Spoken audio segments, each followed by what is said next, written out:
Middle mouse button to rotate, or you can rotate from here also. Shift plus middle mouse button to pan around, and scroll wheel up or down to zoom in and zoom out. Go to view, then viewpoint. Here you can see top, bottom, right, left, but there is a faster option. You just need to click this X, Y, Z directly from here. It's easier that way actually. Left click to select anything, and if you want to select multiple, then shift plus left click. If you want to select everything, A, and if you want to deselect, then double A. Left click and drag, or B for box. Select the cube and click on the move option right here. You'll get these three arrows. You can, first of all, you can grab the cube and do, or you can grab these handles or arrows. Shortcut for this will be G to grab, or G plus X in X direction, G plus Y in Y direction, G plus Z in Z direction. Rotation also like this. You can click on the bar and you'll get three handles. You can grab those handles and you can rotate as per your wish, or else shortcut will be R for rotation. If you want to rotate in X direction, then R plus X, Y in R plus Y, and Z R plus Z. Similarly for scale, you can either grab it and scale it, or you can grab these handles, or you can use the shortcut S plus X, Y, or Z. There is a fourth option here where you can actually rotate and scale at the same time. So you will get all the handles for scale and rotation here.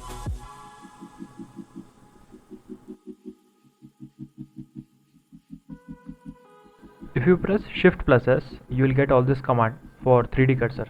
So one thing is, if you want your 3D cursor back to world origin, then click on back to world origin. If you select this object, you want it to the selected, then 3D cursor will come back to the selected object. If you want to delete anything, just select the object and press delete, or press X to delete. If you want to add, just go to add and mesh, and you can add anything from this option. Shortcut is Shift plus A. To do Shift plus A, you can do everything. You can add anything. Any new object that you will add will come at the center where 3D cursor is. So I have added this is the 3D cursor, this small option. So whatever you add, it will come there only, the new object. If you want to move it, just shift and right click wherever you want to, and new object will be added there. Click on the object, go here and click edit mode. Shortcut will be tab. You can just click tab and you can go to edit mode. Once you go there, you will have three options: vertex, edge, and plane. So plane, edge, and vertex. Shortcut is 1, 2, 3, and you can individually edit them like we did in object mode. Scale, rotate, or move, and we'll have much more control over our object so that we can edit it more. Everybody's favorite tool, Extrude. You just need to select the plane option in edit mode, and there is the option of Extrude. You just select the plane and grab this handle and extrude. Grab the handle and extrude. Grab the handle and extrude. Shortcut is E for extrude. You can just click E and you can automatically extrude. Next up is inset, one of the most important tool. Select the plane and inset it. So it will create one more plane. It will basically create more planes and you can edit that. Shortcut for this will be I for inset. So just select the plane and I for inset. You can do the combination of both these, I for inset, E for extrude, I for inset, E for extrude. Now you have much more control to draw anything.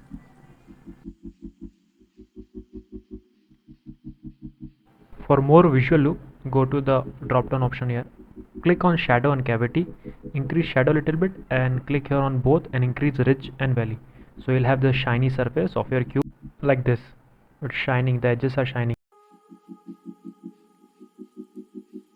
Now be focused here. Let's delete this cube. I'm going to show you something very important.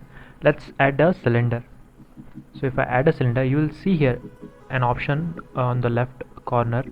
If you click it, you'll have more option here, like let me move it. So you'll have option for this particular model. We'll have vertices which we can edit, we'll have radius which we can edit, we'll have depth, everything we can edit it. And it is true, like whatever you add, you'll have this operator option and you can change it. Now the thing is, it will only come once. Once you click outside of it, it will just go away. It's a one-time option like this. It's gone. It won't come again.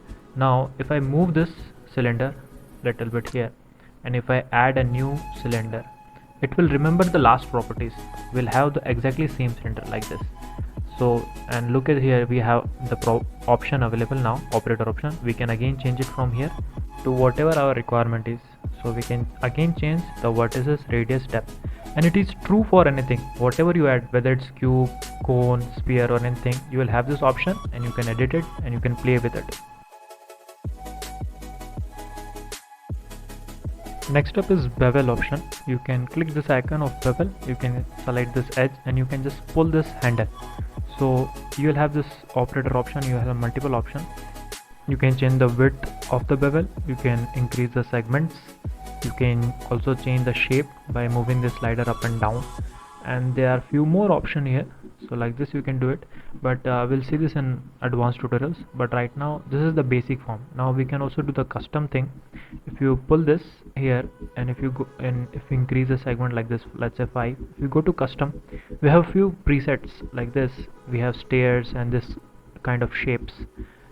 So if we click this, we'll automatically have this profile on our bevel, but right now it's not coming exactly like this because we have less segment. Let's increase the segment to 12, and now if you see, we have the shape here, so like this, and let's say increase it to 15. Now if you go to steps, now you can see the steps are coming. Similarly, we have saved presets right here, and we can actually edit this. You are not limited by the shapes that are given here. You can just click this points and you can grab it and you can edit the bevel as per your requirement. This is when we are beveling the edges. Let's see, for vertices, we click the vertex, we'll do the control B and we'll have this vertex also in the beveled form. But you have to click this vertex option next to the edges. We can increase the segment and we can do whatever we want to do, like we did for the edges. We'll have the similar options. So this is bevel for you.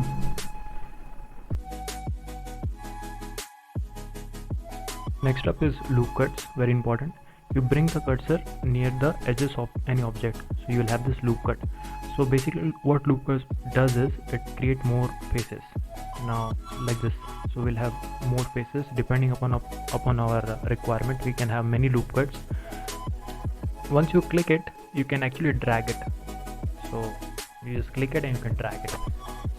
So this way we can have loop cuts in whichever way we want. We have this operator option. We can directly type in the number of cuts we need. We can increase and decrease the factor depending upon the requirement again. And shortcut is Control R for the loop cut, and once you do the Control R and you scroll the middle mouse button, you will have this more loop cuts. Again, once you have loop cut, you can actually drag them as per your requirement.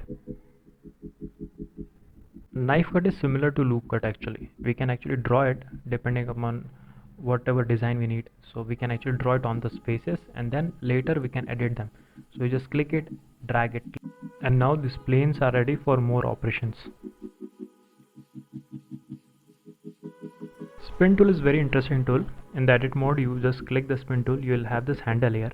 You can move this object somewhere, and this handle in x-axis you can just click it and rotate it like this. So you'll have multiple options. In the operator you can change the shapes, you can change the angle depending upon whatever you want to. Furthermore, you can actually rotate whatever you have drawn it like this. You will have this 3 handles in x, y and z direction. You can rotate them, and individually also you can edit them. So let's say if you want to edit this particular cube, we can edit them. You should play with this spin tool, it is really interesting. To duplicate any object, just press Shift D and you can move around wherever you want to. If you want to move it in X direction, Y direction or Z direction, just press Shift D, X, Y or Z. Alt D if you do, you can actually have linked duplicates, which means if you edit the original object, the other duplicated object will also get automatically edited like this.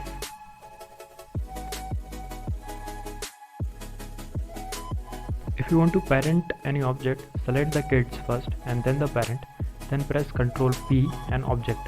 So now whatever you do to the parent, the kids will follow, whether it's move, rotate or scale. If you don't want that, then press Alt P to separate the parents from the kids. And now you can move the parents alone and kids alone. Let's say you want to make these 3 different objects into a single object. You can actually join them by pressing Ctrl J. So it will join them. Now it's a single object. Now if you want to, you can move it but it will behave as a single object. You can do all the operation and it will behave as a single object. If you want to separate it again, go to edit mode, select L on the particular object and then P and then separate. Now go to object mode and you can separate this cone. Select and click H to hide any object, and alternately you can click here on these eyes to hide and unhide any objects. You can click Shift H to hide other objects apart from this particular object and click Alt H to bring them back. This also works in edit mode, so in edit mode also you can use this command.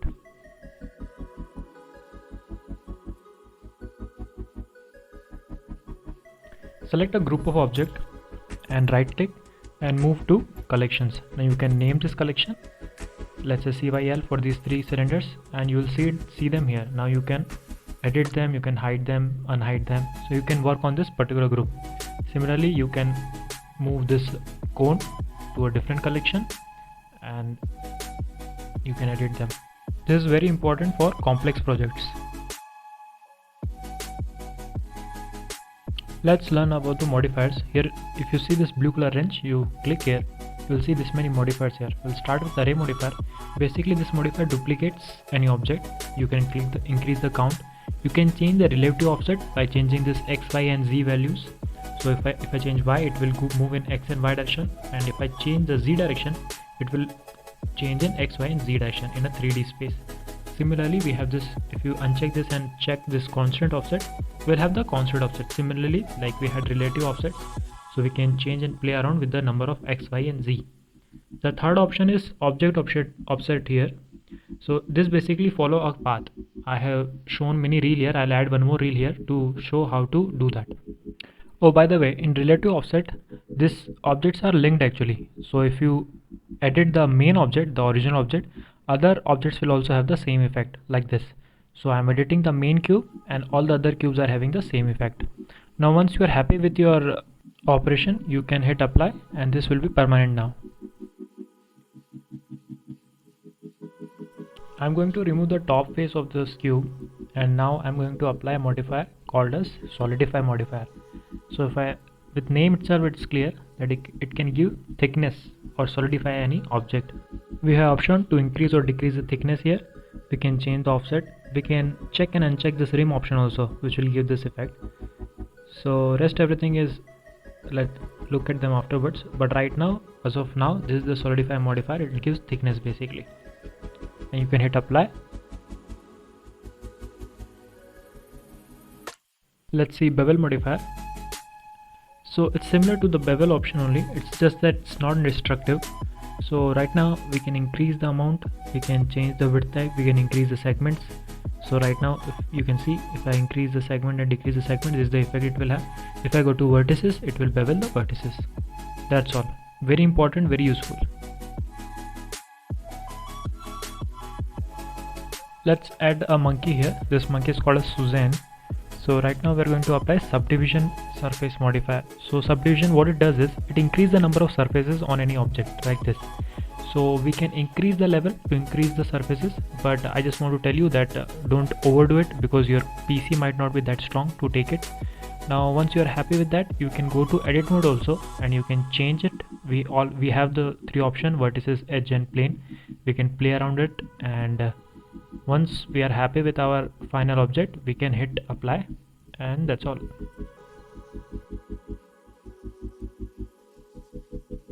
Let's add a camera here. Go to add and add camera. We can apply all the operation that we were applying on the different objects. We can actually grab it, move it, rotate it, scale it, and do anything.